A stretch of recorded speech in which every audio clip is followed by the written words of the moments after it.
Welcome to Hunter x Hunter Chapter 401 Talk. This is a new series I'll be doing to just quickly get my thoughts out there about the new chapter, so spoiler warning, only watch this if you're up to speed on 401. I'm still working on the recap videos, but I can't help myself, I want to talk about the new stuff as well, so let's get right into it. First item on the agenda is to acknowledge what's changed about the silent majority situation. So first of all, it's not Longy, which is good because my silent majority video could have aged very badly, very fast if it was. Second thing is that I circled Temptary and Hashito in yellow since we would have no idea about a motive, but if they're tasty sacrifices or tasty side dishes or whatever you want to call them, that could be a motive in and of itself. However, it seems like the tasty sacrifices mostly don't even know that they're sacrifices. Longy sort of found out by accident. So mostly it seems like these are sort of landmines scattered around that don't know that they're landmines. That wouldn't fit Silent Majority, who's knowingly trying to accomplish something. And even Longy, who's aware that she's a tasty sacrifice, she doesn't have any allies with her. She's just been on this sort of undercover solo mission until she told Kurapika about it. And the Silent Majority user is working with someone. So again, if Temptary is a sacrifice, that still doesn't make him a great candidate to be the killer.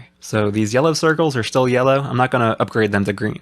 The last thing to say here is that if Bellorante really is working for Periston and or beyond, now we have more of a motive for him besides just messing with Kurapika, since now we know Beyond actually has plans for the Succession War. And specifically, we have a motive for him to disrupt the Nen class, because like I said, the Nen class might produce some Nen exorcists, and it turns out Beyond has all these curse babies who are supposed to die to take down a prince. So just like Dwazel, Beyond, or someone working for Beyond, has a reason to not want any more exorcists around, which is a reason to stop the class. But then it's still weird that Bellorante gives that speech to keep the class going. So there are unanswered questions here, but the Bellorante theory is looking stronger for sure, because we just didn't have a motive before, and now we do. Moving on from that, I want to quickly touch on this contract Kurapika just signed. So everyone is talking about the alliance with Longy and how Kurapika is going to hold up his end of the deal and then gain the ability to make a contract with someone else. And then some people are going further and saying, hey, like what if he makes a contract with Serednik? Because then if Serednik breaks it, he'll be put into Zetsu for a week as the punishment, but that's fine because his ability works when he's in Zetsu. So Kurapika's whole scheme could turn out to be for nothing, you know? What a misadventure for our boy. But no one's really talking about the more direct consequence of this contract, which is just that now he's in an alliance with Tsubepa. I mean, she's the 5th prince, that's a big deal. And her beast has this collaborative ability to make powerful drugs. So I'm imagining Kurapika just walking up to the big frog and it's like a crafting bench in a video game. He just has this list of potions in a menu that he can brew, which is weird because Tsubepa can't see the beast, so I guess she's just standing there with no idea what's going on. But yeah, we're all excited about the Beyond babies, so I feel like the Tsubepa alliance is getting lost in the shuffle, and I wanted to bring it up. But speaking of the Beyond babies, I want to address this big theory on Reddit and say I don't think Wobble is the prince fathered by Beyond. Remember, he's been planning all this for 30 years, and he didn't know exactly when his father Isaac would die, so if he had all this stuff in place for his child to win the war, but didn't actually father the child until the absolute last minute, it just doesn't really make sense. I think we're looking for an older prince, like Wobble's a newborn, so that makes no sense at all, but I don't even think Mariam is a good candidate, he's just too young.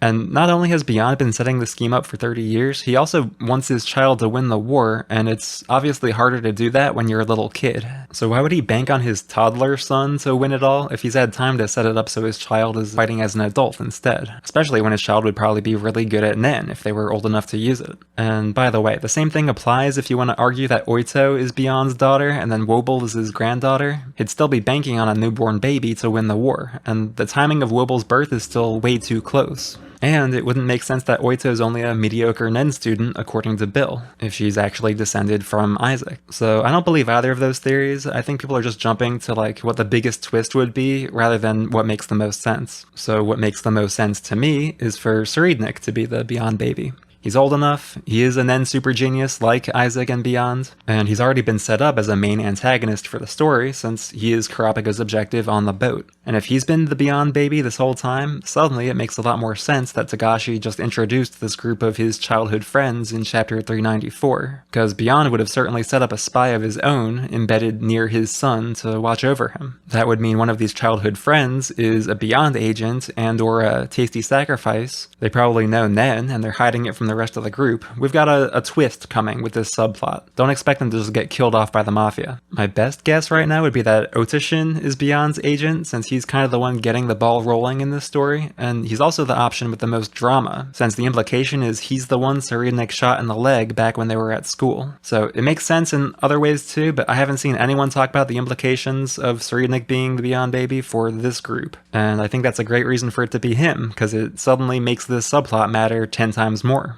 And my last bullet point here is just to mention a couple things about the succulent sacrifices being thrown into the story. One is that with more curse users in the mix, the value of a Nen exorcist just keeps going up, and as I mentioned in my video, Dwazil has been aware of Camilla's untouchables for decades, so just like how a master poisoner is going to have an antidote handy, it makes sense for Dwazil to have prepared an exorcist at some point over the years to have more control over the outcome when all these curses go off. And if she does, she's now in an even better position because of Beyond's curse babies. Everyone else is in more danger, but she's got the antidote, assuming I'm right about her having a plan to begin with. The other thing is just a meta note about the fandom, but I have to get it off my chest. People are still posting after reading chapter 401 about how they think the whole war is going to end in like 30 more chapters. So to quickly review, in chapter 389 we were introduced to the Untouchables faction. In chapter 394 we were introduced to the Serednik's childhood friends faction. And now in chapter 401 we're being introduced to the Strong Sacrifices. That's 3 new factions in the last 12 chapters. He's just continuing to expand and complicate the story, and yet you're going, hey, yeah, he's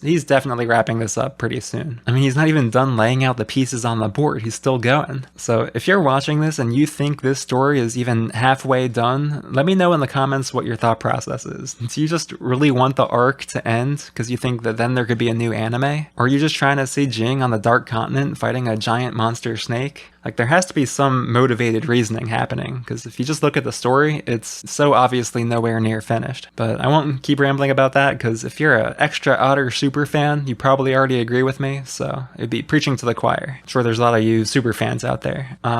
So let me know what you think of the new format. Was this fun? Was this useful? Do you want to see more of this? Hit me up in the comments. I do read them all. I hope you're loving the arc as much as I am, and I'll see you in the next one.